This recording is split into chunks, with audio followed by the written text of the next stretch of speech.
Assalamualaikum class. I hope you all are doing well. Let's get start our today's lesson. Today we will discuss about the nose. As in our previous lectures, we have learnt about the skin, the ear and the eyes. Today we are going to talk about the nose. Nose is also very important sense organ of human body. It is used for smelling. It helps us to distinguish between a bad odor and a pleasant odor. Nose यानी जो नाक है वो भी हमारी body का बहुत important sense organ है। इसे हम मुख्तलिफ़ चीज़ों को सूंघने के लिए इस्तेमाल करते हैं। यानी वो ऑर्गन जो हमें सूंघने में मदद करता है वो हमारी नोज़ है, हमारा नाक है। नोज़ हमें मदद करती है कि हम एक खुशगवार स्मेल और एक नागवार स्मेल के दरमियान फ़र्क कर सके। हमारी नोज़ जो है वो सेंस करती है कि कौन सी जो स्मेल है वो खुशगवार है और कौन सी स्मेल नाखुशगवार है। Our nose has two openings through which air enter into nose. हमारा जो नाक है उसमें दो सुराख होते हैं, वो ओपनिंग पॉइंट्स हैं जहाँ जिनके ज़रिए हवा हमारी नाक में दाखिल होती है। उन ओपनिंग पॉइंट्स को हम नोस्ट्रिल्स कहते हैं या फिर नथने। As you can see in diagram, these are the nostrils or the opening points through which air enter into our nose. Each nostril open in an air cavity which is known as nasal cavity. Her nostril एक हवा के खाली chamber में open होता है जिसका क्या नाम है nasal cavity. यानी नोस्ट्रिल के बाद हवा के गुजरने के लिए एक खाली रास्ता मौजूद होता है। उस खाली रास्ते को हम नेज़ल कैविटी कहते हैं। हम नोज़ के स्ट्रक्चर की बात करें यानी वो कौन कौन सी इम्पोर्टेंट पार्ट्स हैं जो हमें स्मेल करने में मदद करते हैं, तो सबसे पहला जो है वो है नोस्ट्रिल्स यानी हमारी नाक के सुराख जिनके थ्रू हवा हमारी नोज़ में एंटर होती है। इन पॉइंट्स पर हेयर लाइक स्ट्रक्चर प्रेजेंट होते हैं जो कि बाहर से आने वाली हवा को फ़िल्टर करते हैं। अगर बाहर से जो एयर हमारी नोज़ में एंटर हो रही है, अगर उसमें कोई डस्ट पार्टिकल्स हैं तो उनको ये जो हेयर्स हैं ये उनको रिमूव करते हैं और इस तरह से फ़िल्टर करके एयर को नेज़ल कैविटी में एंटर करते हैं। नेज़ल कैविटी की हम बात कर चुके हैं कि जो नेज़ल कैविटी है वो हवा के गुजरने के लिए एक रास्ता है। नेज़ल कैविटी के ऊपर यानी नेज़ल कैविटी की छत की तरफ बहुत ज़्यादा सेंसिटिव सेल्स प्रेजेंट होते हैं। इन सेंसिटिव सेल्स को हम नर्व्स कहते हैं। सेल्स हैं वो नर्व सेल्स हैं जो बाहर से आने वाली एयर को सेंस करते हैं। अगर बाहर से आने वाली हवा में कोई भी ओडोर केमिकल्स प्रेजेंट होंगे तो जैसे ही हवा इन नर्व सेल्स के साथ से होकर गुजरेगी, ये नर्व सेल्स हवा में मौजूद ओडोर केमिकल्स को सेंस कर लेंगे और फिर ये मैसेज ट्रांसफ़र करेंगे ओल्फैक्टरी नर्व्स की तरफ और ओल्फैक्टरी नर्व्स जो हैं वो इस मैसेज को ब्रेन की तरफ लेकर जाएंगी और हमारा जो ब्रेन है फिर वो हमें बताएगा कि जो भी ओडोर पार्टिकल्स प्रेजेंट हैं वो प्लीजेंट हैं या फिर unpleasant. When we smell different things that are present in an environment, then the odor particles enter into our nose through nostrils, and at this point hairs like structures are present that filter the air. जब हम अपने environment में मौजूद किसी भी चीज़ को smell करते हैं तो उस चीज़ के जो अडोर पार्टिकल्स होते हैं वो हम नोस्ट्रिल्स के थ्रू यानी हवा नाक के नथनों के थ्रू हमारी नोज़ में एंटर हो जाते हैं। हमारी नोज़ के एयर उन पार्टिकल्स को फ़िल्टर करते हैं और इस तरह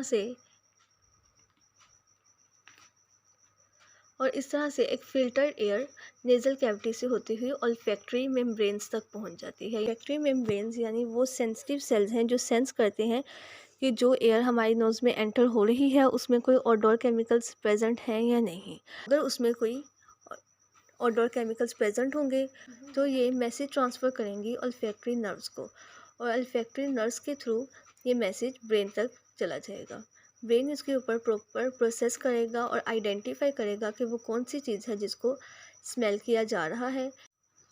the next sense organ that we have to discuss is the tongue. Tongue is the sense organ of taste. It helps us to detect the flavors of different things. हमारी body के अंदर जो चीज़ों को चखने का अज़ू है वो है ज़ुबान यानी टंग। हमारी जो ज़ुबान है वो हमें मुख्तलिफ़ चीज़ों का जायका चखने में मदद करती है। जैसे ही कोई चीज़ हमारी ज़ुबान के साथ टच हो जाती है तो हम फ़ौरन से आइडेंटिफ़ाई कर लेते हैं कि वो चीज़ मीठी थी, नमकीन थी, बिटर इन टेस्ट थी या सोर थी। जो हमारी ज़ुबान है वो एक बहुत ही इम्पोर्टेंट सेंस ऑर्गन है, क्योंकि ये हमें मुख्तलिफ़ चीज़ों के टेस्ट के बारे में बताती है। Whenever we observe our tongue, then we come to know that there are many pimple-like structures present on our tongue. जब हम अपने टंग को, अपनी ज़ुबान को ऑब्ज़र्व करें तो हमें फ़ील होता है कि हमारी ज़ुबान के ऊपर पिंपल की तरह के कोई स्ट्रक्चर्स प्रेजेंट है। वो जो पिंपल्स की तरह के स्ट्रक्चर्स हैं जो उभार है हमारी ज़ुबान पर, उनको हम कहते हैं taste bud. As you can see in diagram, there are many taste bud present on our tongue. Taste buds are basically the structures that helps us to identify the taste of different things. हमारी ज़ुबान के ऊपर ये जो taste buds हैं, ये जो उभार हैं, यही वो स्ट्रक्चर्स हैं जिनकी वजह से हमें पता चलता है कि जो फूड हमने खाई है वो किस टेस्ट की है, उसका जो जायका है वो किस तरह का है।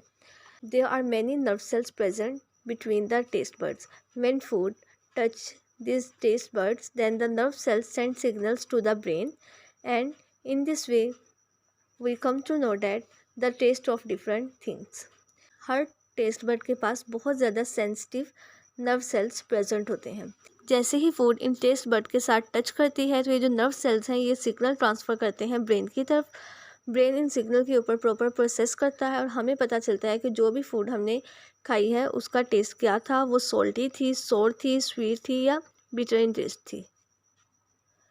There are many taste buds present on our tongue at different positions. हमारी ज़ुबान के ऊपर बहुत ज़्यादा अमाउंट में ये टेस्ट बर्ड्स प्रेजेंट होती हैं, यानी हमारी ज़ुबान के ऊपर बहुत ज़्यादा उभार प्रेजेंट होते हैं और मुख्तलिफ़ चीज़ों के टेस्ट के लिए मुख्तलिफ़ टेस्ट बर्ड्स हमारी ज़ुबान पर मौजूद होती हैं।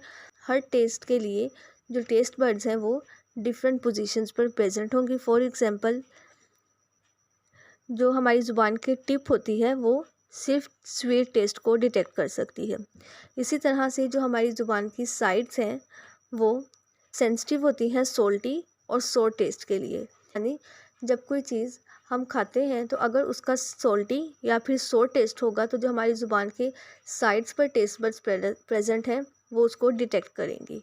इसी तरह जो हमारी टंग की बैक साइड है वहाँ पर वो वाली टेस्ट बड्स प्रेजेंट होती हैं जो बिटर टेस्ट को डिटेक्ट करती हैं। यानी अगर कोई चीज़ हमने खाई है उसका बिटर टेस्ट है तो वो किन बड्स के थ्रू डिटेक्ट होगा, उन बड्स के थ्रू जो हमारी ज़ुबान की बैक साइड पर मौजूद होंगी।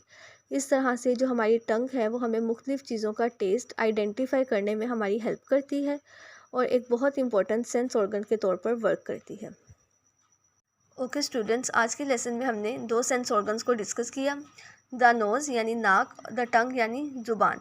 नाक के बारे में हमने देखा कि नाक जो है वो सूंघने का हिस्सी अज़ू है। उसके बाद हमने इसके स्ट्रक्चर देखा कि नाक के अंदर दो सुराख मौजूद होते हैं जिनको नोस्ट्रिल्स या फिर नथने कहते हैं। ये वो सुराख हैं जिनके ज़रिए हवा हमारी नाक में दाखिल होती है। हर नथने के बाद हवा का एक खाना मौजूद होता है जिसको हम क्या कहते हैं, नाक का जोफ या फिर नेज़ल कैविटी।